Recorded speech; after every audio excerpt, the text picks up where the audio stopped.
What's up, everyone? Welcome to our white set review for Kaldheim and Limited. We're going to be doing white sorted by rarity, so commons and uncommons and rares and mythics. Within those, we'll be looking at cards in order of CMC rather than alphabetical. And as we're doing with Kaldheim here, we are doing away with the letter grades for the set review and doing the 5 R's: raw power, reasons, rewards, role players, and replaceables, and then subcategories when necessary. All right, Alex. Here it is. Here's your card, buddy. The first thing I gotta say about this card I'll say this is Battlefield Raptor. The first thing I want to say is cool birds don't look at explosions, right? So this is Battlefield Raptor, 1 white mana. It's a 1/2 first strike flying card. That's all it is. It's a bird. That's all it is? That's all it is. So, I love me a good 1-drop. Yeah. I am always a staunch defender of the 1-drops, and I'm gonna be, a staunch defender of this one to an extent. So when I'm looking for, is this 1-drop good? Is it better than people are going to assume it is? The baseline I would say is 1-drops can't be overlooked and ignored anymore. You can't just go, that's a 1-drop, a 1-mana, 1/1 flyer. Like, I don't want that card in my deck. This is limited. Why do we want that, right? So that's my baseline these days. You really have to evaluate them just as you would any other card, right? And so I'm looking at this card and saying, why and where would I want a 1-mana, 1/1 flying first strike? Or sorry, 1/2 flying first strike. And I think the thing that I think a lot of people underestimate or undervalue about just 1-mana cards, especially evasive 1-mana cards, is the fact that chip damage matters in these aggressive decks a lot of the time, right? There's no mechanics in this set that really incentivize you to attack, or there's no like mentor really that Healer's Hawk was a great card in that format for contextual reasons. There's nothing in this set that tells me this card's going to be a lot better than it otherwise would be. At the same time, my aggressive white deck is probably going to want to play some number of these. It gets better if you do have incidental, you're the red-white deck with the equipment, a white X deck with equipment. There is the slight theme of double spelling in white, and this helps you double spell really well if you draw this later, right? Another good thing about white decks, 1-drops, is you want the card to have some value later, and double spelling for your double spell cards could be that value. Also, in some matchups, you're going to bring this in out of the board against X1s. This holds back all their X1s for a single mana. So that's a lot of the good things about the card. Now, am I going to put this card in a lot of my decks? I don't know. It remains to be seen, but I'm certainly not writing it off. Yeah, I think this is a role player. Where it's going to be a role player, I'm not quite sure. Alex outlined a number of scenarios where you would want this card. It's not a reason to do anything. It's not a reward for doing anything, but it's going to be a rock-solid role player in a lot of decks. And the one thing that this card, the last time we saw this variant on this card, Rustwing Falcon, I think in M19, was that card was actually a lot better than people give it credit for, because it got in the early chip damage. There was anthems in that set where you'd anthem after getting in the first few points, and there was a go wide deck, and that was a good turn 1 play in that deck. So that mattered. There's less of that here, but there's a little bit of that. But also in that set there was the green white aura deck, right? Now we have kind of an analog to that in the red white aura deck, or in equipment, and so that kind of plays a role there. You slap this on, gets in the first few points, and then you slap an equipment on this, and it gets in more. So again, all I want to say about these cards is I don't love them intrinsically, but I think they are better than most people. Yeah, maybe I do. All right, Alex, try and pace yourself here, buddy. We got a lot of cards to talk about. All right, next up is... that's my big spiel. I was saving my... now I'm not going to say anything about any of the other cards. Well, this is another pretty good-looking 1-drop, I think. Codespell Cleric, 1-mana, 1/1 with Vigilance. When it enters the battlefield, if it was the second spell you cast this turn, put a +1/+1 counter on target creature. Yeah, I like this. I actually like this quite a bit. So this...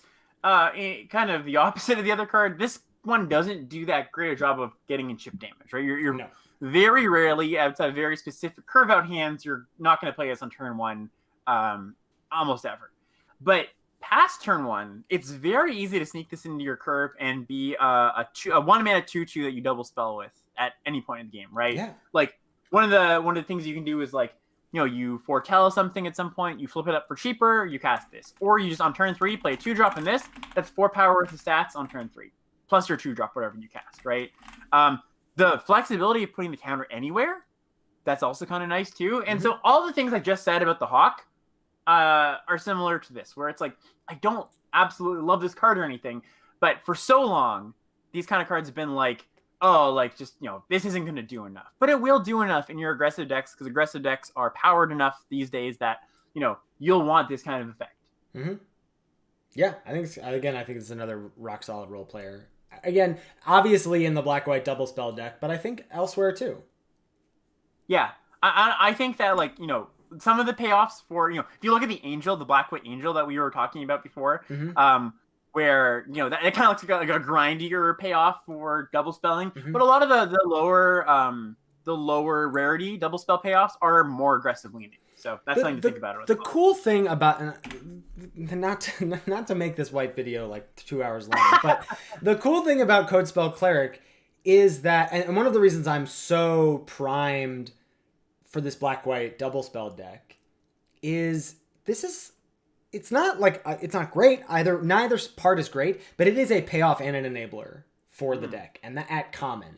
And that is a key for a lot of archetypes. Is like, well, how frequently is it going to come together is going to be based on how much it exists at common, the as fan of it or whatever. Like, so I think Coldspell Cleric, as we're going to see, there's just a lot of cheap cards that are like, this is cheap so it enables the double spell thing, and then it cares about the double spell thing. Yeah, so exactly. I like this card a lot.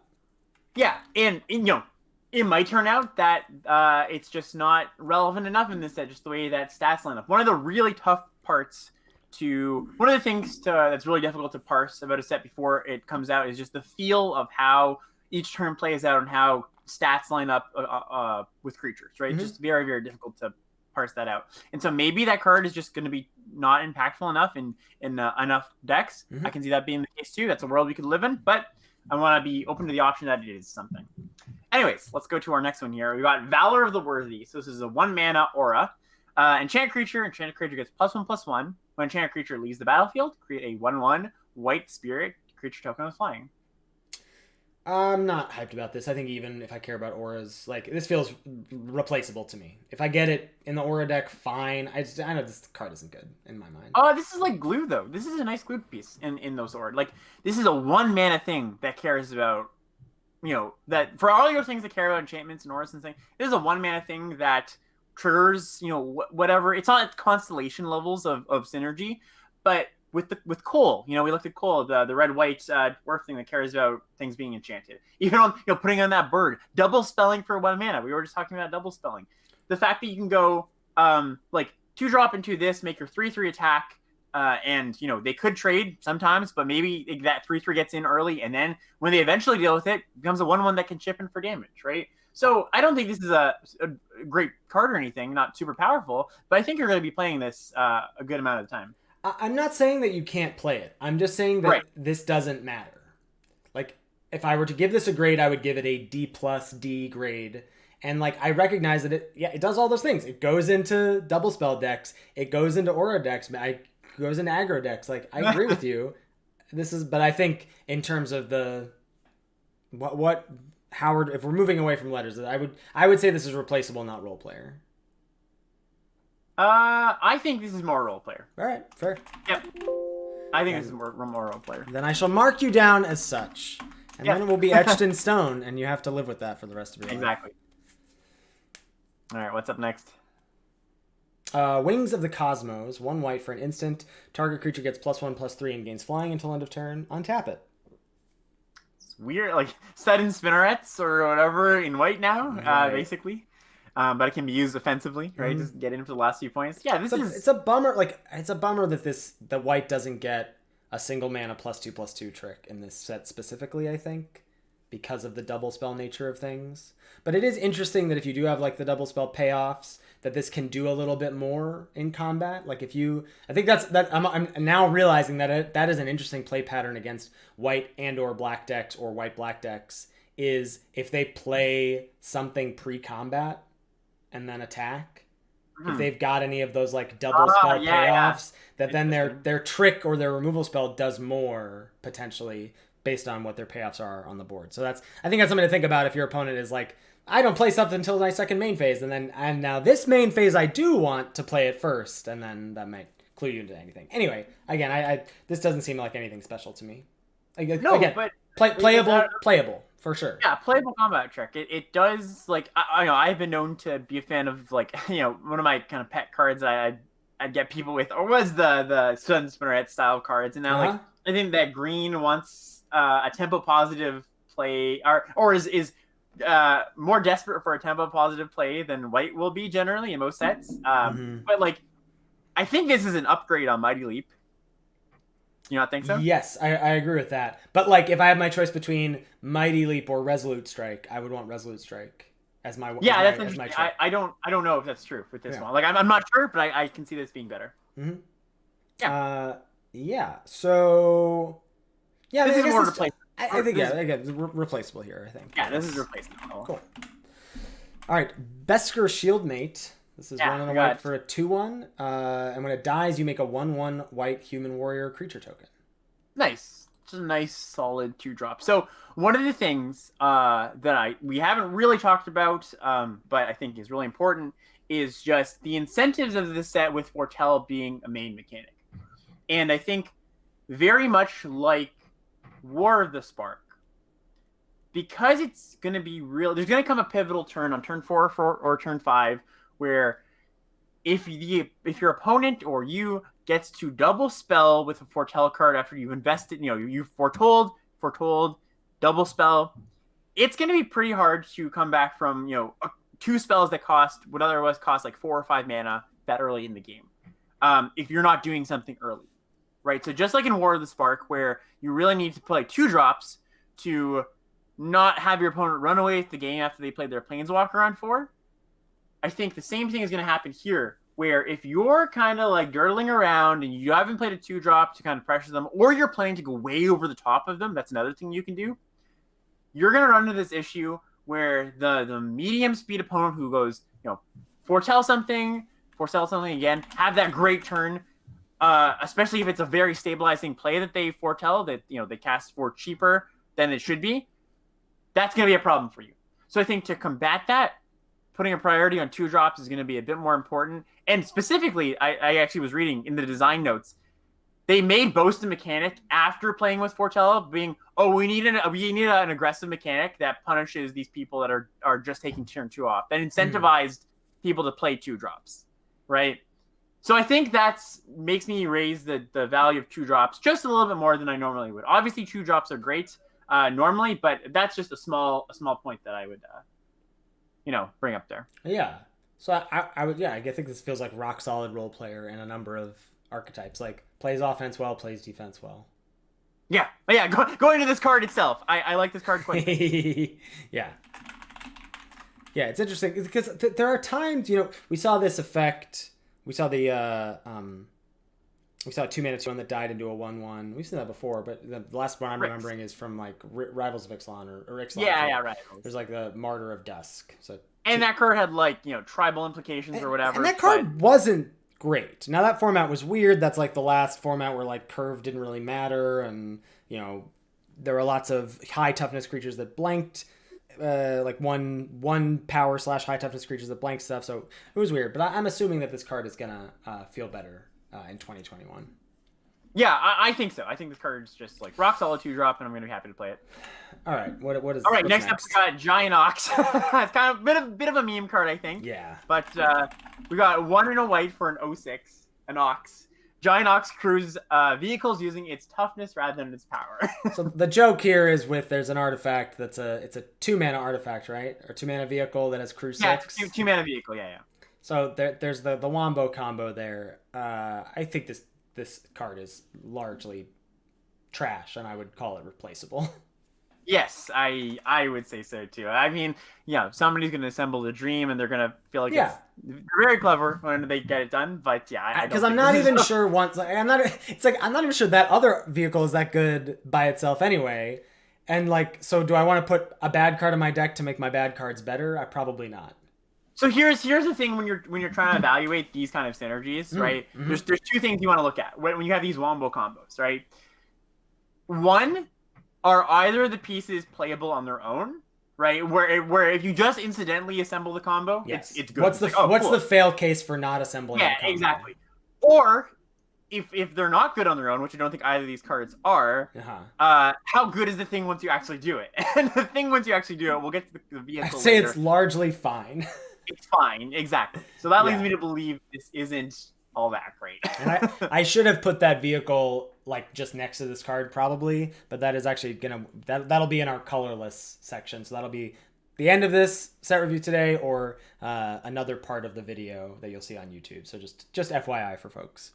Yeah, maybe if vehicles were like a huge part of the set, this would be a role player, but I think there's not enough vehicles in the set for that to happen.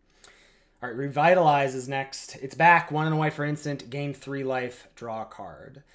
I wish in my heart that Swift Justice was the cantrip in white that existed. That it was single mana, +1/+0, draw a card. I do think the cantrip is super important here for the glue of the black-white double spell deck, as we talked about on the podcast this week, that if you're double spelling, you're eventually just going to run out of stuff to do. You can do it like 3 times, and then you don't have anything to do.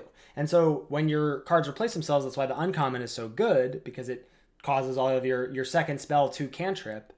That's important. So Revitalize, it's just the fact that in my mind, I'm thinking of this black-white deck as being assertive, and the fact that this effect isn't assertive, except that it helps racing. I think it's still going to have that role player life in the black-white deck, but but maybe even it's just replaceable. I don't know. What are your thoughts? Yeah, I would say this doesn't strike me as a card I'm ever going to play. Like, even if we're looking at the synergy, like, you might play this if you are heavy on the double spell. Like, it just doesn't contribute enough. Like, yes, it cantrips. That's nice. Yeah. Right. But like, it doesn't do enough. It doesn't do enough for that synergy. Going back to are these pieces good individually? Like, the fail case of this is not horrible, but not enough that I'm going to want to play it. So, yeah. Sorry, I misspoke. I meant Defiant Strike, not Swift Justice. Right, yeah. It's always interesting to see the places they put this card. And I think last time they put this card in the set, I was like, I think it's going to be good this time, and it still wasn't, So, yeah, I'm going to put, You're on lowest R for us for replaceable. Revitalize. Yeah, all right, that's fair. Yeah, I think this is not a card that I'm going to be putting in my deck very often. So next up, we've got Story Seeker. 1 and a white for a 2/2 lifelink dwarf cleric. So dwarf, small implications there. Mostly at higher rarities, but worth noting. This is always an interesting card when we see, because there is back-to-back sets, or close to back-to-back sets. And anyways, we saw this in Dominaria, and we saw this in Ixalan. 2 mana, 2/2 lifelink. And in Ixalan, it was a top common. And in Dominaria, it was not a card you really cared about at all. Right? I'm going to raise my hand as a Mesa Unicorn truther, but that's fair. Sure. But it wasn't like... But white was just weak. Like, that was... More of the problem was white was not good in Dominaria. Well, also, like, the reason it was good in Ixalan was there was ways to augment it, but also racing was a part of basically every single game. Yes. Right? So lifelink is a really, honestly, like, no hyperbole here. It's a busted mechanic when games are all about racing. Right? Like, it is very good when, like, you basically, like, invalidate one of your opponent's attackers if you're trying to race, and makes, blocking a lot harder because tricks become so much better. I don't know how much the set's going to be about racing. That's something we just can't know, really. Right? Yeah. I will say the one thing that makes me go, I kind of am into this card, is Foretell. Because Foretell is such a tempo negative thing to do. You're like, I'm setting stuff up, and what helps me like prevent myself falling too far behind from setting that stuff up? Well, that's a 2 mana 2/2 lifelink. Yeah, and again, that plays into the whole, I think the twos are going to be super important, just like War of the Spark style.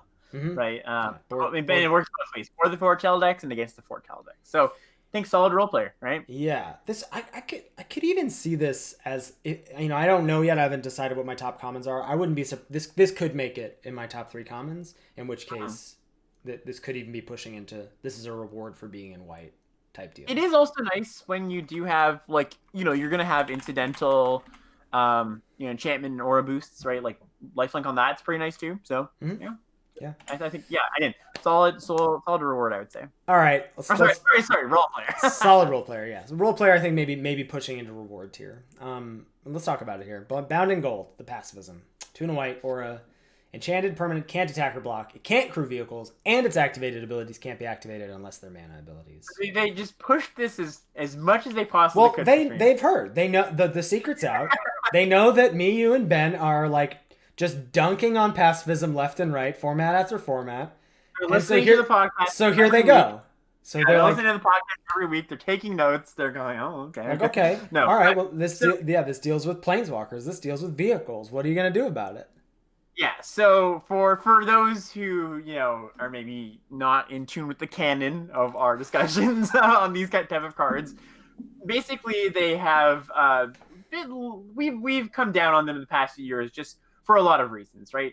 There's more things that punish them, these enchantment style cards, just things sitting on the battlefield. There's ways to sacrifice them, buy them back. There's more passive abilities as time goes on. Right? There's reasons that there's cards that you just need to get off the battlefield, and this doesn't do the job you need it to do as well, right? And I look at this set and I think this card will be good if there aren't a ton of again ways to buy it back, ways to sacrifice it, or reasons that we care about creatures just being on the battlefield. Mm-hmm. Now there are a few ways to destroy artifacts and enchantments running around a common that are main deckable. Mm-hmm. There are ways to buy it back. And normally I would look to the tribal component. Like the reason that Nahiri's Bonding wasn't good for the most part was, double white sucked, but also just like leaving a party member on board kind of sucked, right? Mm-hmm. And there's some of that element here with the tribal stuff. But again, this tribal stuff isn't super heavy. Where I'm going to land on it is I think I'm going to start this higher than Nahiri's Binding. Just my gut says that it will be better than that, but not premium by any means. There's a lot of flexibility. I mean, there are vehicles. It remains to be seen how good they will be. One at common I think will be quite good, but that could be wrong. As Chad is pointing out, this turns off if they've got an equipment dangled on the side, then they can't re-equip if you put this on there. This is push. This does a lot. This does more than a pacifism we've seen before. We look 3 years ago, we saw Luminous Bonds at the same CMC, and that was just pacifism for 3 mana. This does a lot. So the question is how good and how much is there to punish this stuff? And it doesn't look like there's a lot. There's some, but it doesn't look like a lot. So I think this is gonna be a good pacifism effect. I'm gonna start. I think the first copy is a reward. Yes, I would agree with that. I could even see like I said, all the words are there to be as pushed as possible. It hits the lands, right? It hits the activated ability lands, mm-hmm. right? And there's ways to tutor it. So I'm gonna go out on a limb, as weird as that sounds, and give this removal spell a reward. Yeah, I don't think it's quite a pull into white for me, but that could be wrong. But that's a lot. Me saying this is a reward is big. It's a big shift from Nahiri's Binding or pacifism from Ikoria. Those cards were role player to replaceable in my mind. And worth noting, in the early weeks of the set, and even in the later weeks of the set, seeing this in the draft is still going to be a signal, right? These are the kind of cards that maybe you don't value highly, but I would assume the rest of the world often will. Yeah, that's a great point, Alex. That's a great point. All right, next up here, we've got Doomscar Oracle. So this is 2 and a white for a 3/2 human cleric. It says whenever you cast your second spell each turn, you gain 2 life, and it has foretell for a single white mana. It's pretty good. Yeah, it's gonna sit around, gain you a little bit of life incidentally here and there. So there's kind of a distinction to be made too between there's 2 classes of foretell cards, maybe 3 if we wanted to get into the weeds of things, but 2 main ones where the reason to foretell them is you get that nice double spell feel on the turn you do cast them for their foretell cost, mm-hmm. right? The really foretell costs are 1 mana, 2 mana, or there are cards that give you an additional bonus for when you foretell them. They're a little bit more expensive, but they still incentivize you to foretell them. So just a good way to parse when you're evaluating these foretell cards. This is one that obviously gives you that double spell potential on the turn that you do want to flip it up. Mm-hmm. And again, in these foretell decks, the instance in life gain might be important to regain some tempo, or make up for the tempo loss you suffer early. That's another thing to talk about too. Is that at a base level, what foretell says is I'm giving up tempo defensive speed early for cashing of tempo later. I'm getting a boost of tempo later, right? Right. That's a bunch of stuff to talk about for foretell in general. This card itself, I think it's probably going to be a role play. This seems replaceable to me, actually. I don't know. It's a 3 mana 3/2. Like this is nothing special. Okay, yeah, that's fair. I don't know. I would say that the 1 mana foretell might be more important. Definitely possible. Yeah. I can expect this as role player, but I can see it being, Yeah. Next up, we've got Goldmaw Champion. 2 and a white for a 2/3 dwarf warrior with boast. 1 and a white. Tap target creature. First instance of boast here. Can only do it once per turn. Yes. Yeah. So boast is the aggressive ability to offset foretell's kind of long game advantage in a way. It's not so much like a value mechanic, but this is the aggressive one where foretell is the yin to the yang, as it were. And so boast as a mechanic, I've been trying to conceptualize what your boast decks are going to look like. And I think generally, if you have a bunch of boast cards, you're going to want combat tricks, right? The combat tricks kind of, your opponents are going to want to block your boast creatures a lot of times because they have these activated abilities that are utility. Sometimes they give you value. And so you're going to be incentivized to put combat tricks in your deck. Run Amok is in this set, which is one of the better combat tricks we've ever seen. That there's, that white combat trick is pretty good with all these creatures because, 1 mana combat tricks might even be a lot better than usual, even though we do like them usually. But because you can cast the 1 mana combat trick, have our creatures survive, and use the boast ability, right? So a couple things about boast and this boast ability in particular. So boast just you activate only if the creature attacked. So that means from declare attackers to your end step, you can do this thing. Yes. However, this Goldmaw Champion ability, this is something once you attack, you're going to want to activate it immediately if you're activating it, right? To get a blocker out of the way. Right, yeah. This is not one of the ones that... This is not one where you can go, oh, maybe I'll use a trick, maybe I'll make a 2/1, whatever. So I think this is not quite good. And I do want to get your take here because this is our first instance of boast. That boast is, in my mind, a pretty awkward aggressive mechanic. Because now some of the effects do let you affect the board in terms of making a creature. That's on some uncommons. But otherwise, there is sort of an awkward tension of I want to continue to affect the board as I curve out in these early turns while I'm attacking. Or, as you said, I want to be able to protect my creature, back up my attacks with combat tricks or removal. And then I also have this activated ability that I want to pump mana into. So where are you at with boast and how it's going to play out right now? I'm putting you on the spot here with your preliminary take. I think, well, the way I would say, the way I would kind of frame it is that this just gives you more options, right? Uh-huh. You're not always going to have another creature to play. You're not always going to have that combat trick to play. This gives you the option to do something else, right? Now, this is a little bit understated for, a 3 mana creature. You'd like this to be a 3/3 ideally. But a lot of the boast cards are just like fine on curve, right? So you're going to be punishing slower starts like aggro decks are great at doing.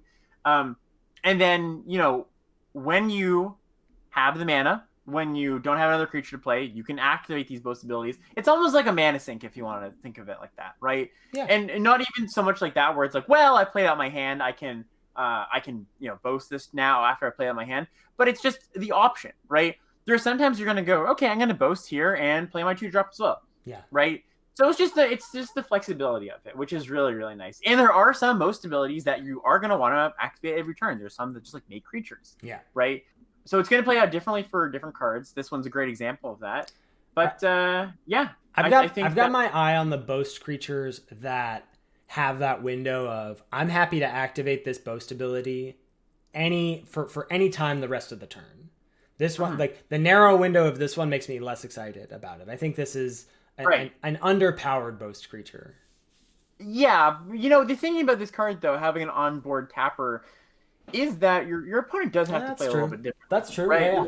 Little threat of activation there. Exactly. That's part that plays into the flexibility of it, right? Like your opponent has to leave black another blocker. They have a hard time racing. Like this card existing on the battlefield says we're racing in a lot of scenarios. Yeah. Right. because they just can't leave back a million blockers, right? They're gonna have to, like, imagine this in a situation where it's like, well, I can peck in some damage here, but if you have a removal spell with this on the battlefield, you remove one blocker, tap another, and now you're just way ahead in that race.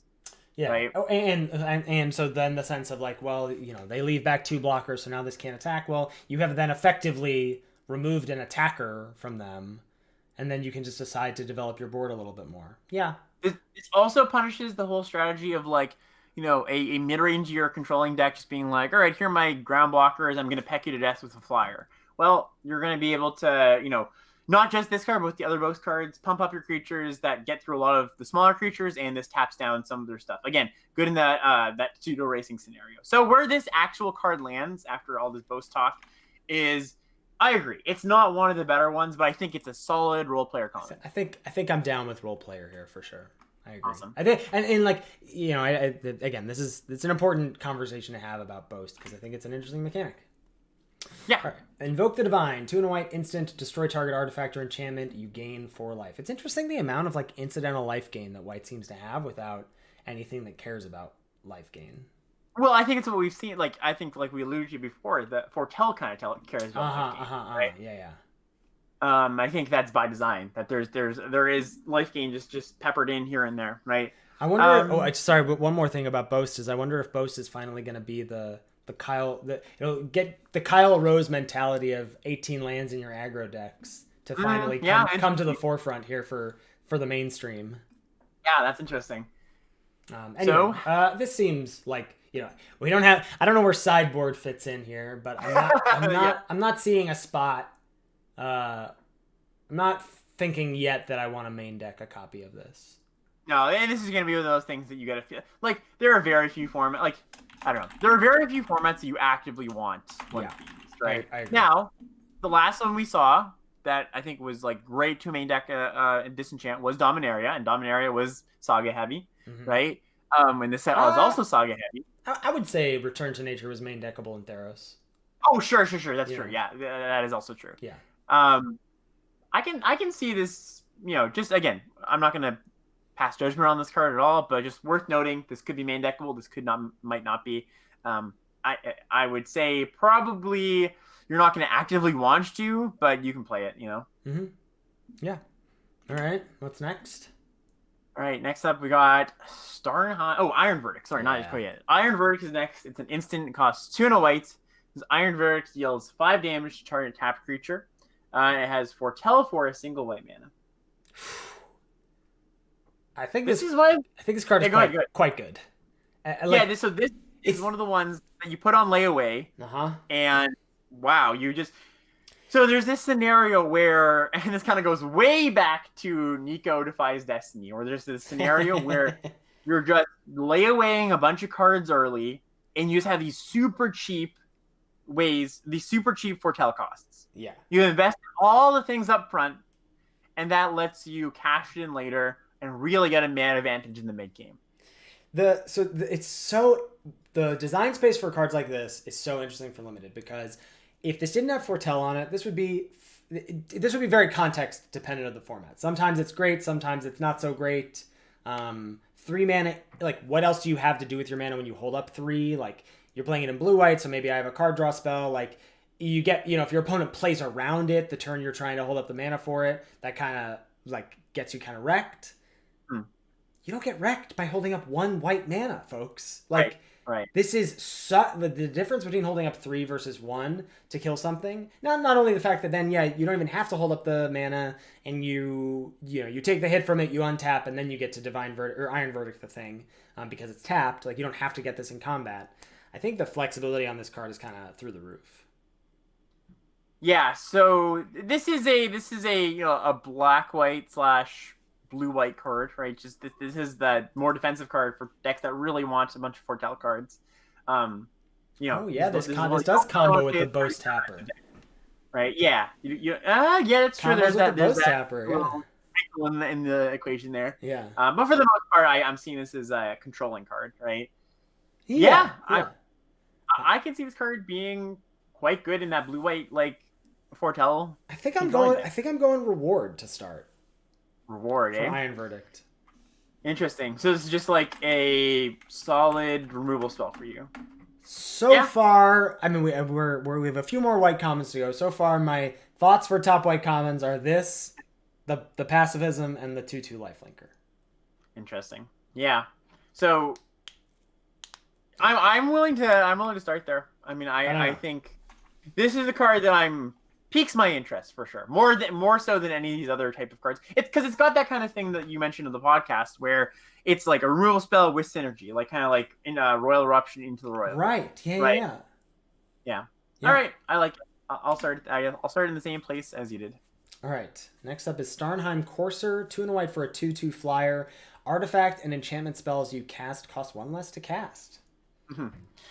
So, I think Windrake has kind of had its time in the sun, and that time has passed. So the baseline of this card is not just good, right? Like you have to have a little bit more for me to want to play Windrake in my aggressive deck. And to be fair to Windrake, and its long line of its lineage, it doesn't take too much for a Windrake to go from medium to actually quite good. Yeah. Right. It's just a little bit of a boost, right? And now, how much of this is this a little bit of a boost, or is this just like too small of a boost? I'm not sure. I would say no. I'm gonna lean. This is probably not a great card. You can play it; it's totally fine. But one of the things I think it's important to think about going forward in limited is just like the cost of inoffensive cards. Right? This is not offensive. This is totally inoffensive. You can play a 3-mana 2/2 flyer with a bit of upside. It's not going to wreck your deck or anything.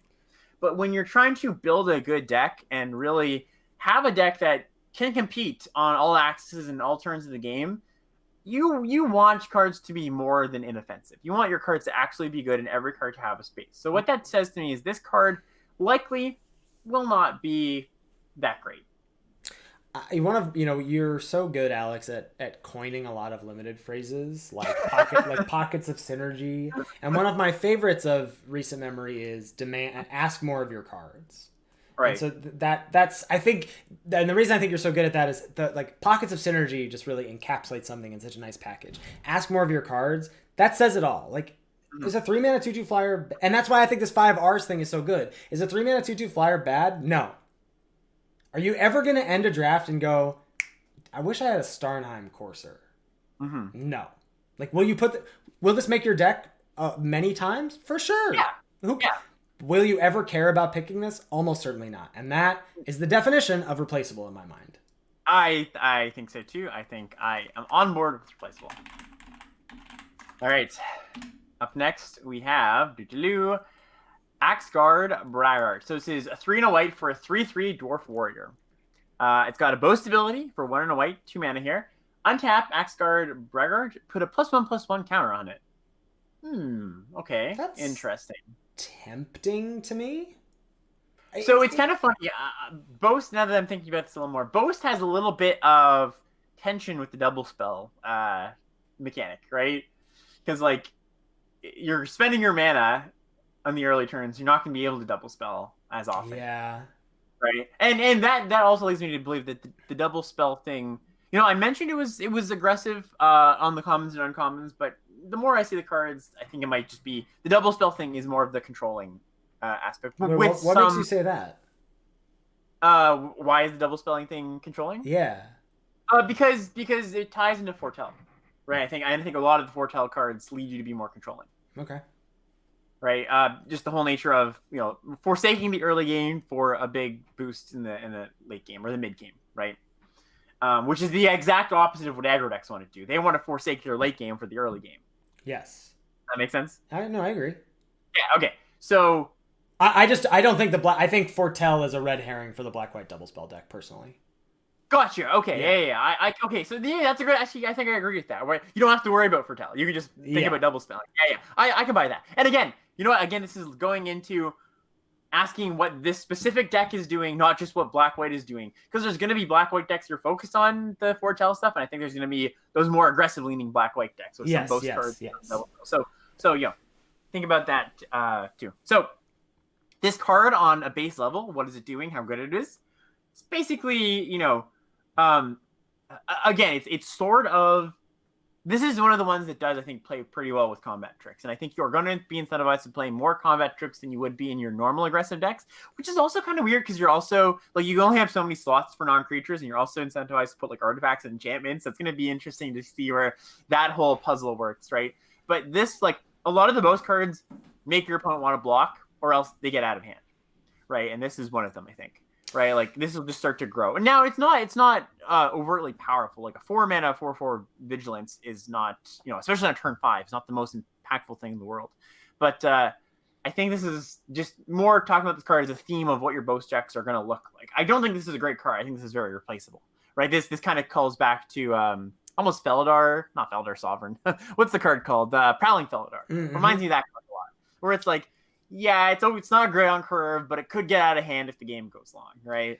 And I think this card is probably around that level. So I'm going to put this as replaceable. That's what I think too. The more I look at this card and I go, ooh. But the more I think about it, the more this card just seems like, it does feel like white is fairly assertive, right? We saw 2 1-drops that you and I both thought were role players. We saw 2 good 2-drops. Like, it does seem like white can curve pretty effectively. And I think then once you get into if the sets of the past year have taught me anything, once you get into 4 CMC, 5 CMC, then I want things that are backing up that start. And this does not do that. Yep. I don't think this card is all that great. I agree. All right. This next card, though, looks pretty sweet. Stalwart Valkyrie. 3 and a white for a 3/2 flyer. It's an angel warrior, so there's Ben's angel deck right there. And it has, you may pay 1 and a white and exile a creature card from your graveyard rather than pay the spell's mana cost. Yeah, so this is the first card that we've seen, I think, that does mention that theme I was talking about exiling a creature as a cost to help pay for your cards or give your cards a bonus or something. What's your take on this? I'm curious to hear. I mean, this is Snapping Drake with pretty significant upside, which I'm into. Yeah, I think this card is I don't think it's I don't know. Maybe it is a reason to be white. Maybe this is white's best common. I don't know yet. I definitely think that I'm not going lower than reward here. You can get loaded up on these, is the thing, right? That's one thing you have to consider. Where it's you can't get loaded up, I guess is the more clear. You mean you just never cut any of these? Is what you're saying? No. I'm trying to say that like these in multiples is clunky. But I don't know. I can go 2-drop trade, 3-drop trade, 2 3/2 flyers on turn 4. Yes, but that's best case scenario. Well, yeah, which is fine to look at, I think. But like, the first one of these is going to be a lot better in your game than your second and third. Maybe your second one's going to be fun, but that's fair. By nature of why this card is good and where this card is good, it's good because you're going to double spell early, which doesn't matter a little bit later in the game, right? And so, because of that, I don't want too many of them. Yeah. Right. You only want a few of them because they are going to be super impactful in the early turn when you get to do the double spell thing, but later it's just going to be a Snapping Drake. Mm-hmm. Yeah. So right. I would say first copy feels like a reward, and then there's diminishing returns there. Yeah, you can trade off with this thing and play another, sure, but like then you're kind of losing a lot of the value of the card. Like you want this card to keep getting in. Yeah. For most, so.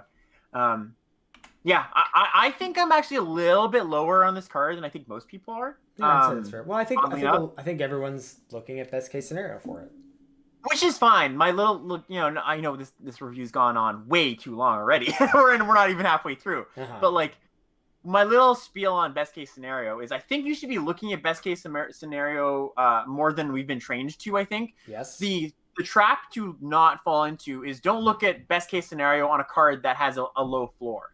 Right? If the floor of the card is fine, it's okay to look at best case scenario because you're looking at a smaller range where it's like sometimes this card is just fine, sometimes it's great. If the range of the card is really, if it goes a really low ceiling, then you do have to worry about best case scenario. But I think on that with Snapping Drake, the floor is just fine, so it's important to look at the best case scenario. Right, and I think this floor of Snapping Drake, I think a lot of people would go, it's Snapping Drake with upside, but it's like again, Snapping Drake falls into at the end of the draft, you're never going to go, I wish I had Snapping Drake. Like, it's just, it's replaceable. But I do think that card, I think that card is a little it's spicy enough for me to say I think the first copy might be a reward. Yeah. We'll all right. So next up we have Master Skald. It's 4 and a white for a 4/4 common dwarf warrior. When Master Skald enters the battlefield, you may exile a creature from your graveyard. If you do, return target artifact or enchantment card from your graveyard to your hand. It's kind of sweet. Yeah. So the question: how often are your artifacts and enchantments going to the graveyard though? Sagas. Sagas. Right. That's the whole saga 100%, and that seems pretty likely. You're gonna get I feel like you're gonna get sagas. We were talking about the whole that other card that we likened to Laguna Band Elder. This is very similar to that card as well. Yeah. Right? Yeah, Laguna Band Storyteller. So I feel like role player. I mean, it's like role player bordering on replaceable. If you have no, I feel like sagas is kind of the key. If you have no sagas, I think this is pretty meh. And even with a saga, I don't like. There are gonna definitely be decks where you're like, I just want to be like 3 sagas and get 2 of these. Mm-hmm. So I guess think there's also. So this is a role player. Yeah, I think this is like all the caveats of a 5-drop. Like this is one of the better 5-drops. Yeah. Yeah, and then there's a bunch of cantripping auras. There's the runes. Sure, yeah. If runes die, yeah. I think it's not just sagas. You're gonna play this card as your 5-drop. You want 1 5-drop card sometimes in your mid-rangey aggressive decks, and I think that's a fine one. Mm-hmm. Yeah. All right, what's next? Warhorn Blasts, 4 and a white. Instant creatures you control get +2/+1 until end of turn with a foretell cost of 2 and a white. So cast it straight up, more expensive than Inspired Charge. Foretell it, less expensive. It doesn't seem like this is an effect I'm particularly interested in with what White's comments have given me so far. This is so we mentioned in green white there's kind of this go wide theme sort of. This very much seems like what was it called? I don't know, the one with kicker from Zendikar Rising, where it's we would like this effect in the set, so let's put the set mechanic on it. It's it's not actually doing anything specific in the set. It's just they do a lot of hole filling in R&D where they look at the commons and say, what would be a good common that uses the set mechanic? And this is a common effect they go to, right? So I don't know if this really. I don't think this implies there is a go wide deck. There might be, and there might be decks this is good in, but I wouldn't look at this particular card and say, oh, this is this is at home in a go wide deck. There are going to be decks where you have 5-6 cards that incidentally make more than 1 card, and you're like, oh, cool, that actually this can slot in there. But I wouldn't look at this as a signpost common by any means. Yeah. I think and worth noting, there are sets where Inspired Charge is an actually good card. Look at Kaladesh is a good example, right? But I don't think this is one of them. Yeah, I wasn't that crazy about it in Kaladesh, because Eagle existed. Yeah, that's true. Well, original Kaladesh, not remastered. Yeah, sure. Yeah, fair. Last comment here. What do we got? Yeah, God's Hall Guardians. This is a 6 mana 3/6 vigilance. Okay, but it has foretell for 3 and a white. Yeah, so I don't know. This is foretelling on 2. This makes up for a lot of tempo loss by not affecting the board on 2. 4 mana 3/6 Vigi is big. A lot of these foretell cards, and I kind of had the thought of this as I was looking at them, but having a better sense of them now that we're looking at them. A lot of them make up for the fact that you're taking turn 2 off, just naturally. Yeah. Well, right? some, yeah. Some of them, yeah, not all of them, right? This is gonna block pretty much everything. The turn it comes down, right? This feels there's tension here that we haven't seen in a while, I think, or in a few sets at least. White commons. We're back to half of white stuff is aggressive and half of white stuff is defensive. Mm-hmm. Yeah. Not that a 3/6 vigilance can't be aggressive in a way, can't play offense in a way, but just interesting. Yeah. I think, and the nice thing about this is actually I think people are likening this card to Wishquane Crab.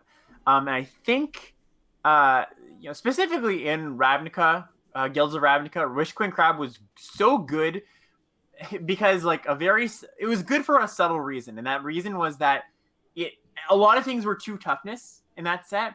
So what happened was you couldn't just attack all of your creatures in and like have it bounce off, some of them bounce off the wishbone crab. You couldn't attack like multiple 3 toughness creatures in because that just wouldn't happen. One of your creatures would get eaten.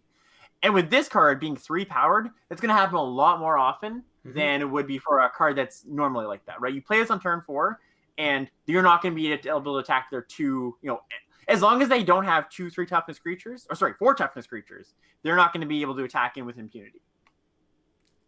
I want to not like this card or to think it's replaceable, but it seems like it might be sneaky good.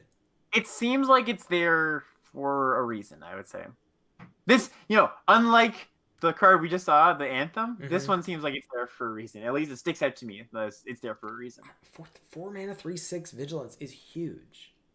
This really, the more expensive the spell, the better paying for it in installments is as well. We saw the foretell thing that was like it's a 3 mana 3/2, or you can foretell it for a single white. That's less exciting to me than this. Because this also, sorry, go ahead. No, I'm just saying that you're getting a lot of bang for your foretell buck here. This also is so beefy that it doesn't even run amok. If they have a run amok, it doesn't it'll still trade with most creatures. You know what I mean? It's not gonna be all right, you had your run amok, you got me, my creature stays alive, or sorry, my creature dies, your creature stays alive. Most creatures aren't gonna be able to. You're gonna run amok profitably, right? Yeah. All right, so I guess we go role player here. I'm gonna say role player for this, yeah. Yeah, I'm not psyched about White's commons as much as I want to be. No, but you never usually are, and I think that a lot of the power in this set. One of the things I noticed is that a few things, overarching things about the set, is that there's very few duds. There's not a lot of niche build arounds. There's not a lot of constructed plants. A lot of the cards are just very playable, almost like a master set, where just everything is just this is all quite pretty good. So that's one thing. Another thing is that there is a marked difference between the uncommons and the commons. The uncommons are very powerful, and the commons are less powerful. But at the same time, the commons are actually still pretty good. It's not like a Dominaria situation, where there was a big difference between the uncommons and the commons, but the commons are crap, right? It's the commons are actually still good, even though the uncommons are really, really good. Right, we're seeing about half. I'm looking at our thing. About half are replaceable. So that's pretty good. You're looking at top 9-ish commons feel like they're role player or above. Yeah, and that's a fine place. That's not a bad spot to be. I agree. All right, first uncommon here I like quite a bit. Usher of the Fallen, single white for a 2/1 Spirit Warrior, boast 1 and a white, make a 1/1 white human warrior creature token. And we talked about this a little bit this week, but I'm specifically interested in these boast creatures that curve into themselves. Where, you pay 1 mana here, and then the next turn you get to dump 2 mana into this, so you can curve its activation after you cast it. And the other thing is so often when we see 1 mana 2/1s, it's well, how much better is this in limited than a 2 mana 2/1 or a 2 mana 2/2? Not often, but this is a case where this is markedly better on turn 1. I like this card quite a bit. This is one of the ones that kind of checks all the boxes of what we were talking about with Boast, where it does really very much incentivize blocks, right? You have to get this off the battlefield. Yeah, it also lets you do this at any time, right? It lets you. It's not like the Tapper or whatever. You can do this main phase 2, where you're not priced into it, right? And it's just you can choose to do something else. The more I look at these Boast cards, actually, the more going back to that white 1 mana combat trick, the more I actually like that card, because I think that the +1/+3 is actually intentional. I think the +2/+2 would be worse than +1/+3, because I think the idea is you want your boast creatures to survive more often. I think that's the idea with the +1/+3 trick. Yeah. I think this is a reward for me currently, not a reason, but I like quite good. All right, on our next card here, we've got Clarion Spirit. So this is 1 and a white for a 2/2 spirit. Whenever you cast your second spell each turn, create a 1/1 white spirit creature token with flying. Wow. I mean, every white drafter is snapping this up, but this is a reason to draft white in my mind. This is premium. Yeah. This is premium. Not just for the foretell stuff, but just double spelling in your aggressive deck. Wow. This is fantastic. Agreed. Are we raw powering this? I wouldn't be surprised if that's just a mythic uncommon. Not a mythic, but like very premium. Maybe it is. Maybe it's just I can't imagine giving it if I'm analoging them to grades. I can't imagine giving that an A-. I'd give it a B+. Sure. So sure, yeah. But yeah, I like where your head's at. All right. Kind of funny that we were saying not much of a go wide theme, but those last two cards are very much like make a bunch of tokens. Yeah, so maybe if it's not supported at common, that's so tough for me to get behind. Yeah, yeah, for sure. I want your take on this card here. Divine Gambit. White sorcery, exile target artifact, creature, or enchantment an opponent controls. That player may put a permanent card from their hand onto the battlefield. Right. So,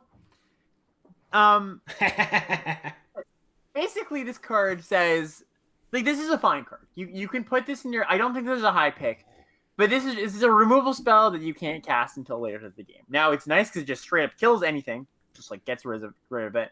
But you just cannot play this on your opponent's 2-drop or 3-drop or 4-drop, really. Right. And that's the awkward space, especially as you get up to that you can't kill their 4-drop. Like sometimes you're just like, I need to kill. Like they've curved out. I need to kill. They've just played a 4-mana 4/4. I got to kill it. Mm-hmm. Yeah. And then they're just gonna go, well, here's my 5-drop. Like here's my 6-drop. Oh boy, I think this card is bad. I don't like to use the B word, but I'm gonna say I think this card is bad. Neither do I. I think this card's bad. Yeah, I don't think you're like you could put this card in your deck after you pick it up on the wheel or something. Right. You need this very specific deck where you're trying to get to the late game, and even still, like late game decks generally care about their early game more than they care about their late game. Like you want cards that are good in the early game more than you want cards that are good in the late game. So like yeah, you can. There's like niche applications for this. It's not like a terrible card in some decks, but I think this is replaceable. Yeah, you combo this with the Mind Rot effect for sure. Oh, yeah, there you go. really doing it there. All right, our first of this cycle. What's going on here? Yeah, Rune of Sustenance. So there's a cycle of 5 runes, I believe, 1 for each color, and they're all at uncommon. So it's 1 and a white for enchant permanent. When Rune of Sustenance enters the battlefield, you draw a card. As long as the enchant permanent is a creature, it has lifelink, and as long as the enchanted permanent is an equipment, it has the equipped creature has lifelink. So you kind of like upgrade your equipment. Kind of cool, kind of interesting.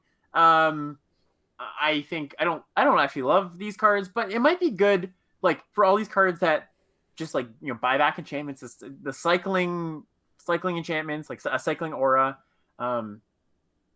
Yeah, these ones are tricky for me. I think these ones are question marks. These feel synergistic to me. These feel like role players to me. I think they are above replaceable because of their unique effect. And how much, especially I think the red and white ones perhaps get a boost as well because of both Cole and the land in Boros caring about like finding these or whatever or having these. Right. And again, if you can land this in a window where you're gonna get your card back, lifelink is one of the better things you get to do with these runes. This just locks it on Warhammer. That's a take. There's the take of the episode right here. Locks it on Warhammer? That's a take, my friend. It's better, right? Because it draws a card? It draws a card, yeah. It cycles, yeah. So like, the thing I think that really does push these over the edge is like how good they are when you put them on your equipment, right? Like, actually putting this on an equipment is big game. Yeah. Like anything that boosts power and gives that's actually, man, I just talked myself way up on this card. But are there that many equipment that are good? Yeah, so no. There's not. Yeah, that's the thing. But there are a few, and there are like I can see decks with 3 of them in like 3 good equipment. Right there's enough where it's like again, it's the whole thing where it's like if you are the deck that wants the equipment, I think you're gonna get the good ones for the most part, right? And now, if you have any of them that boost power, which a lot of the good ones do. This is good. And the fail case of this. Yeah, okay. The fail case of this is I was gonna say the fail case of this is Splendormare. You cycle it. This goes back to best case scenario mentality of if your floor isn't that bad, you can imagine the best case. So is this a reason? I think this might be a reason. I think this is a reason to put equipment in your deck, Yeah.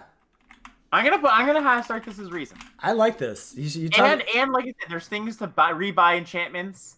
There's ways to like the cycling on this is just nice. It helps double spelling.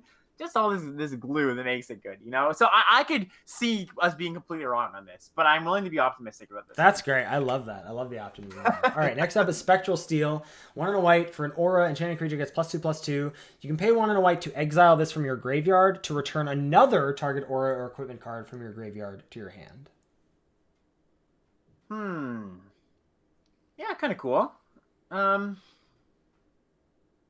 Weird. I'm kind of out on this card. I don't know. I mean, maybe this is just like maybe just hawk into this is just insane. It's the classic hawk into. There's that +2/+2 in M19 as well, right? Yeah. Yeah, I mean, I think this is like it mitigates, like it is attempting to mitigate that loss, right? That card disadvantage. That's what's so much like. The red-white equipment aura stuff as of late that's been its theme, right? It's trying to mitigate the card disadvantage of auras and equipment just being straight card disadvantage, right? And this is what that does. Does it do it particularly well or in a powerful way? I don't think so. So I think this is pretty replacement. Like, you could play it, but I don't think it's great. Yeah, I think I'm going replaceable here. Yeah, well, in the chat says how many aura and equipments are you going to put in your deck. There's some where you're going to have 4, especially if you, again, end up in that spot where you do have the good ones. There's not a ton of good ones, but there are, a pile of them. If you think about, if we think about the red-white auras or any sort of aura equipment deck not being aggressive, not having to be hyper-aggressive, well, then you can have, 15 creatures, 3 removal spells, and 5 spots. For these kind of effects, 6 spots for those kinds of effects. Heck, if you're, do gods count as I don't think so, right? I don't think so. No, that'd be awesome. But anyways, let's move on to this. So we got this first version of these kicker equipment here, as I'm referring to them. But basically, we got Valkyrie Sword, 1 and a white for an equipment. Equipped creature gets +2/+1, and it has an equip cost of 3. Blah. But when it enters the battlefield, you can pay 4 and a white, and if you do, you make a 4/4 white Angel Warrior creature token with flying and vigilance, and auto-equip to it. I like this one. I like this one quite a bit. This is, funny. This is the Windrake with the enchantment, or the reduction on enchantments and artifacts. That's actually pretty good for this. That's huge here. 6 mana versus 7 is quite large, yeah. Yeah, so... I am hoping that this is good. All signs are pointing to this is an important piece of the puzzle. The fact that they made a whole cycle of these and they're willing to devote this much design space and set retail to this, or real estate to this, like that says something to me as well, that there are something to this, right? I think this is probably one of the best ones in the cycle. I'm going to start this at like role player. I don't think it's like a busty good equipment or anything, or like, ooh, yeah, I got to snap up that Valkyrie sword, but like solid role player, I would say. I'm going a little higher. I'm going reward here. Okay. I don't think it's a reason to do the thing, but I think once I feel like I want to be doing the equipment thing, this feels like it's high on my list. Yeah, I feel like this is, everything here reads well to me, but my gut says it's going to play out worse than it reads. So I'm not sure what to make of that. Yeah, that's fair. That's fair. All right, and next up here, we got Battle Shield Warriors. This is 2 and a white for a 2/2 human warrior, and as a boast ability, creatures you control get +1/+1 until end of turn. I like it. I like it too. Yeah, so this is another one of the ones where it's like they need to block this thing, and you're gonna get blow them out with your run amok or your +1/+3, and you can still activate this. Right. Right. Yeah. So this feels rewardy to me. It's funny. All this go wide stuff is that uncommon, right? Like the rewards. But there's no raise the alarm. Like yeah.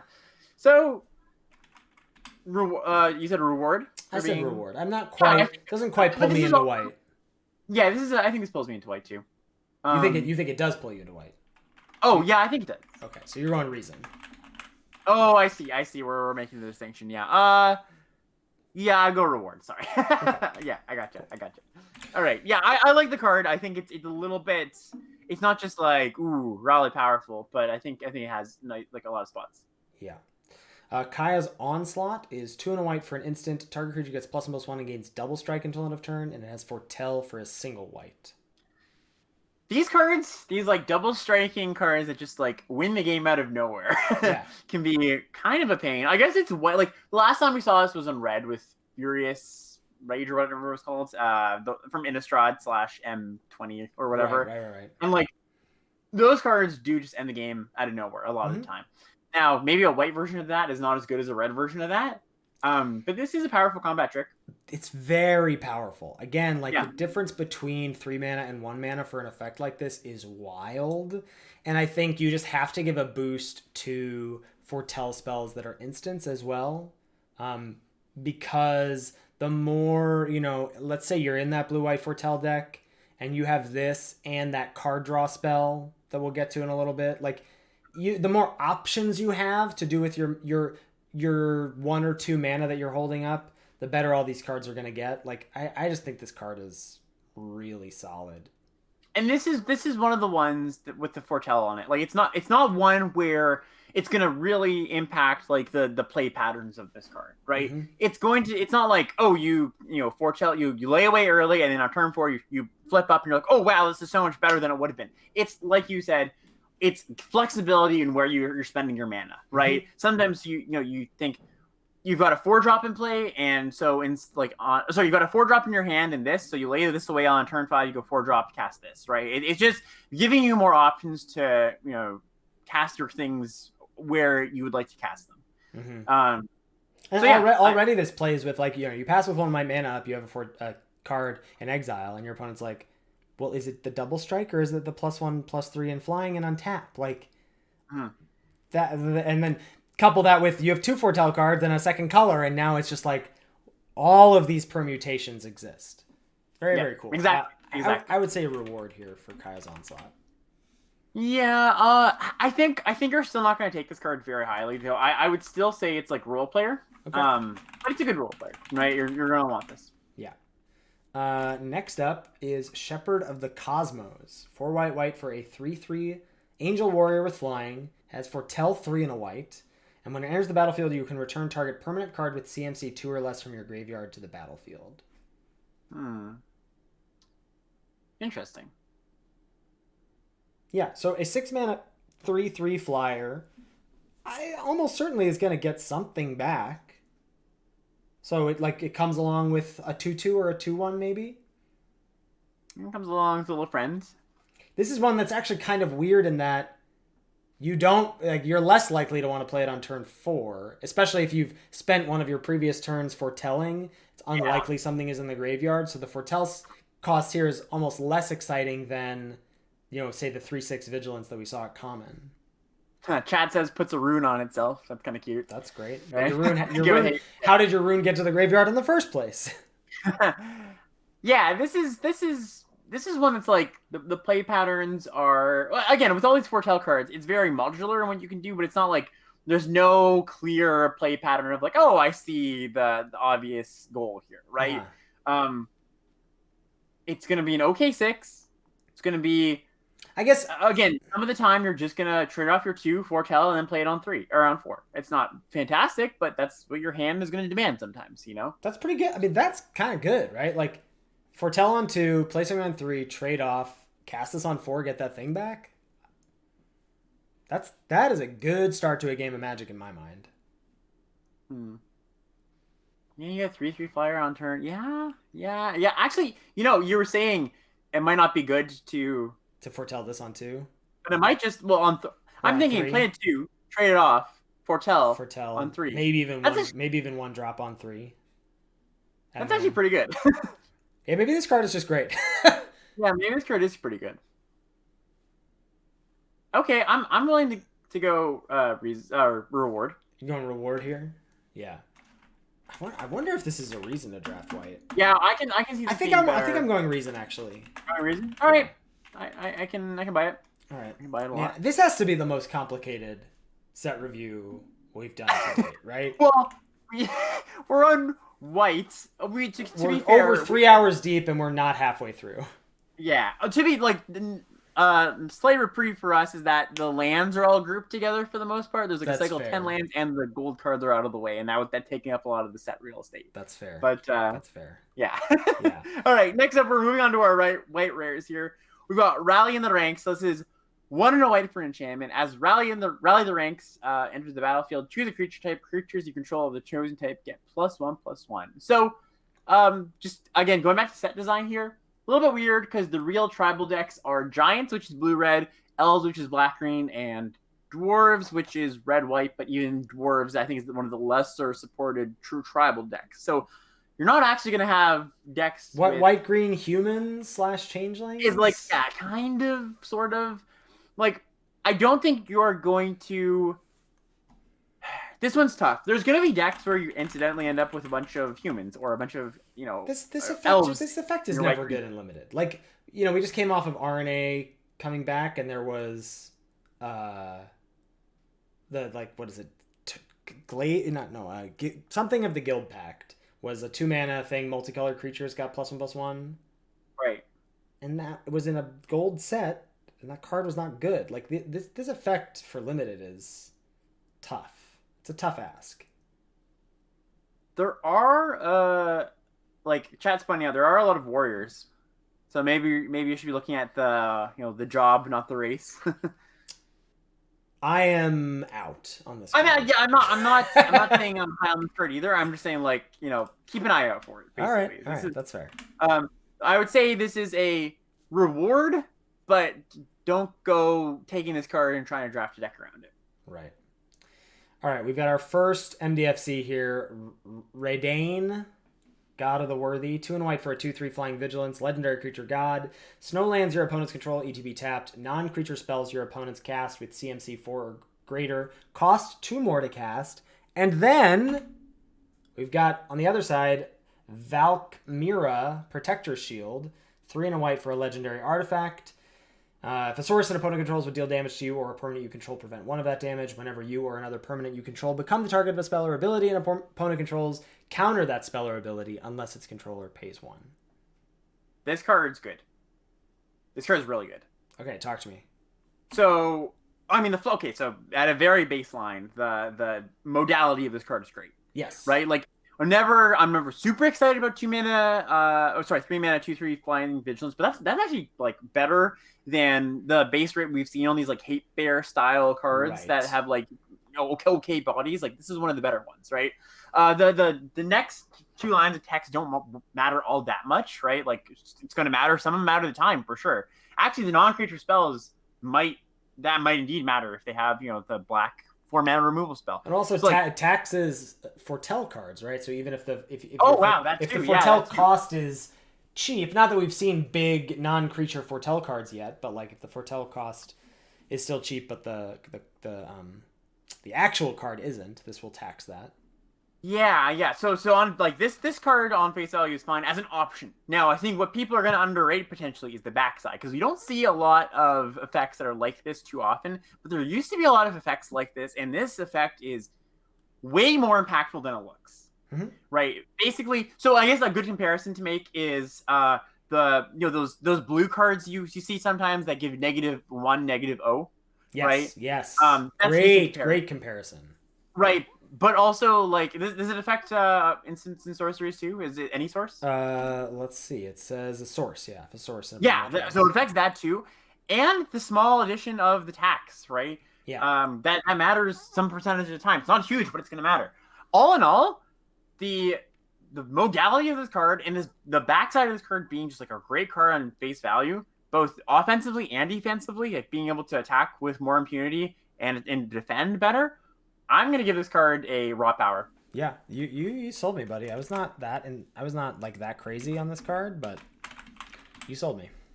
Yeah, I like this one a lot. All right, and I think we're going to see this a lot because there's a lot of these gods that have flip sides. Where just a lot of the power is, of course, the modality. Okay, right. Moving into Resplendent Marshal, there's a nice Photoshop markup of a very happy looking Marshal clip on Twitter. I got. It was funny. So this is 1 1 white for a 3/3 flying. This is a mythic. It's an angel warrior. When Resplendent Marshal enters the battlefield or dies, you may exile another creature card from your graveyard. So more of this kind of paying for costs. When you do, put a +1/+1 counter on each creature you control other than Resplendent Marshal that shares a creature type with the exiled card. So you exile an elf, all your elves get +1/+1 counters when it enters or dies. 3 mana 3/3 flyer is already a reason for me. Yeah, that's nice. The rest of this is mostly flavor text, I think. But will happen. Yeah, especially when I think the dies is. I mean, the enters is gonna be like, when you draw this or you play this in turn 5 or 6, it's a nice little bit of bonus, a little bit of value. Yeah. And then, don't think of this as like my whole team gets anthemed, although it's gonna happen sometimes. But often it's gonna be like I put a counter on something, and that's just good value, right? So I think this is a reason. I don't think it's raw power. I would give this a reason though. Yeah, I think so too. Next up, we got Righteous Valkyrie, 2 and a white for a 2/4 angel cleric with flying. Whenever another angel or cleric enters the battlefield under your control, you gain life equal to that creature's toughness. And as long as you have at least 7 life more than your starting life total, creatures you control get +2/+2. Hello, incidental life gain payoff.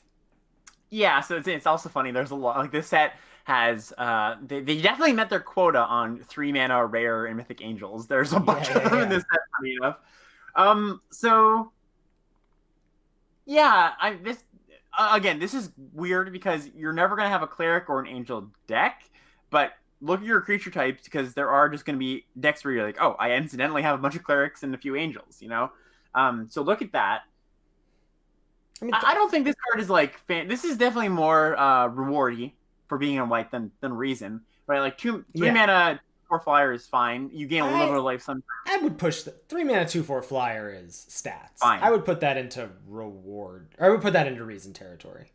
I think it's fine. I think the removal lines up favorably. It's not like so out of reach that the removal's not going to kill it. It's a little bit annoying in combat, but like not that bad.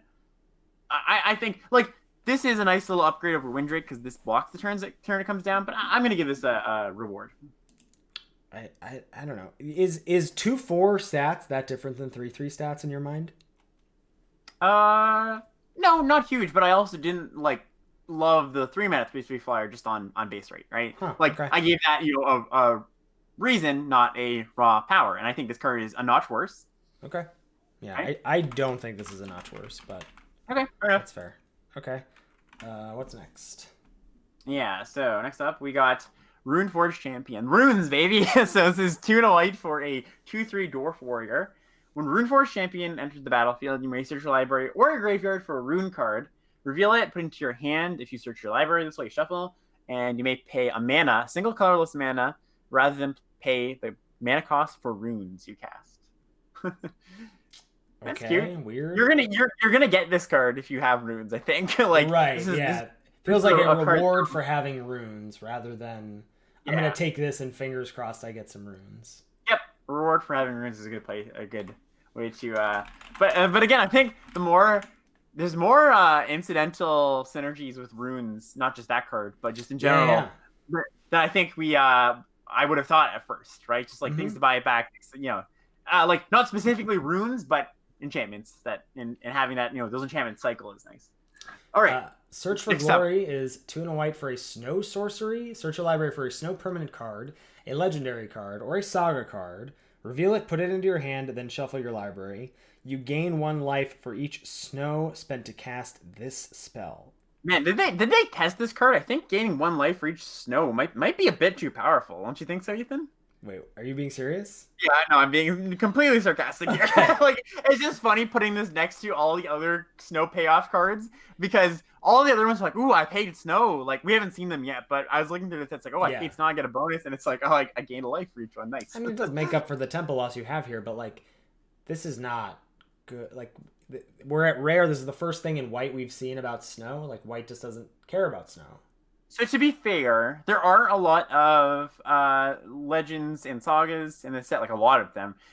What is this? This is actually a great analog to Idyllic Tutor, right? Very similar. Where, let's say you have the black-white rare saga. Do you play this card?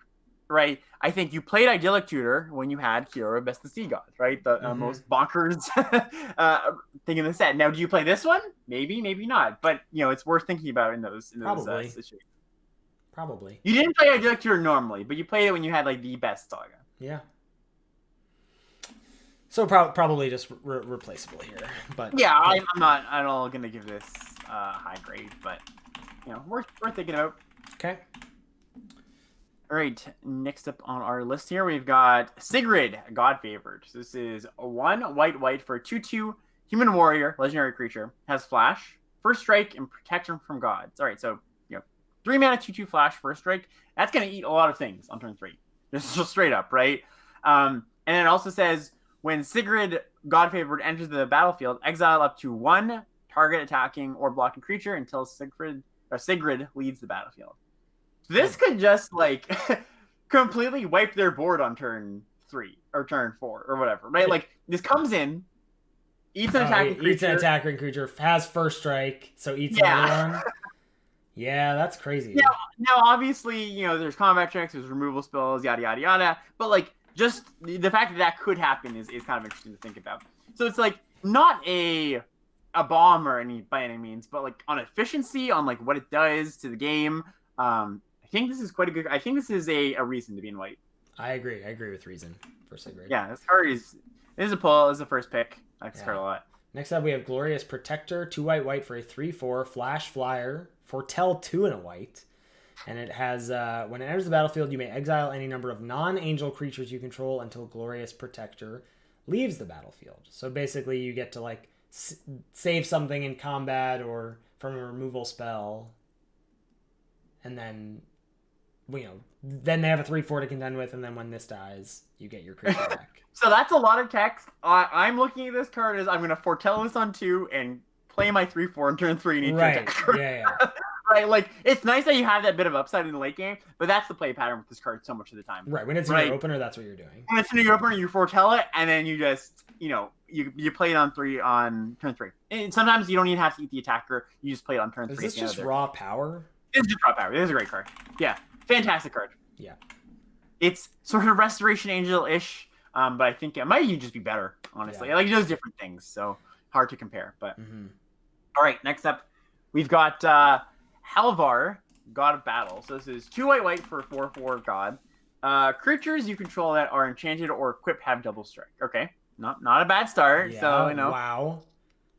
At the beginning of each combat, you may attach target aura or equipment attached to a creature you control to target creature you control. So that's a lot of words, but so basically, re-equipping stuff from a creature doesn't cost mana. Right, exactly. You just whoop right on over, which is nice. One of the downsides of equipment is their equip cost, right? It's a bit clunky, right? But you just jump it over there. Okay, so that's the front side, and that's okay. That's not bad. It's an okay card on the front. The back side, and this is the side I think you're going to be casting most of the time, is 2 mana for an equipment. Equipped creature gets +2/+0 and has vigilance. Equip cost of 2, 1 and a white. Whenever equipped creature dies, return it to its owner's hand. Oh, this my God. So this is like one of the best cards in the set. Yes, this card, again, modality aside, which is just great, the fact that this is, like this, there was a card, Sword of the Forebearers or whatever in Dominaria, very similar card, right? They can't attack around this, really. They can't, you can't race this card. You have Vigilance. And so, you're attacking, they block, it goes back to your hand. The way to beat this card is like a well-timed removal spell, or blow them out on tempo somehow. But in the mid game, in the late game, this card's just nuts. It's 2 mana to equip, so you can move it around. Just put the lifelink rune on this for the actual. Yeah, the rune. Oh god, the white rune with this. Yeah. That's game over. That's just Dream Trawler. Thank God this is a mythic, because otherwise that right there is Dream Trawler level. Yeah. Yeah. This is raw power. This is awesome. Raw power. Yep. All right, we got Starnheim Unleashed, 2 white for a sorcery. Create a 4/4 white angel warrior creature token with flying and vigilance. But it's retreat the angels or whatever. Retreat of the angels. Entreat the angels. There we go. Yeah. Has a foretell cost of XX white. So this is the exact same card we've seen for the past 7 cards. It's a 3 mana angel. Man, that's true. Yeah. Foretell on 2. But you get greedy here, right? If you have this in your opener, you go foretell on 2, 3 drop, whatever. I'm trying to do it on 5. Make 2 angels. That's disgusting. So you can either make an angel on 3, or an angel on 4, or 2 angels on 5. Yeah. Or 3 angels on 7, which I don't think is like crazy to like, Also, it's just a 4-mana. Also, it's just a 4-mana 4/4 flyer. Like, Sarah Angel is getting dunked on left and right this set. Yeah, these white rares have been. Whew. Yeah, so I give this raw power too. Yeah, thankfully, they're all mostly mythic. All right, bring us home here with a pretty underpowered card, right? All right. Doomscar, 3 white, sorcery, destroy all creatures. Foretell, 1 white. Holy crap! So it makes me happy to be a limited player, Alex, because this card seems like it's going to destroy constructed. When I first saw this card, I was like, "Is this just better than Wrath of God?" Like, I mean, then I was like, I don't have enough of a constructed pedigree to make that assertion. And I saw LSV saying, "This is close to the best Wrath ever," right? Like, and I'm like, okay, well, maybe I might have been right there. A little, like, I feel a bit more confident in that. This card is so good. Like, the fact that you can just foretell this early. Here's the nasty part about this card: that you can foretell early and keep foretelling stuff. And you're using your mana, you're setting up for the later turns.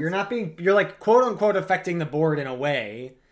Because you're like setting up for what's always the downside about these rats is like, I do it on my turn, you get the first turn to rebuild your board. Nope.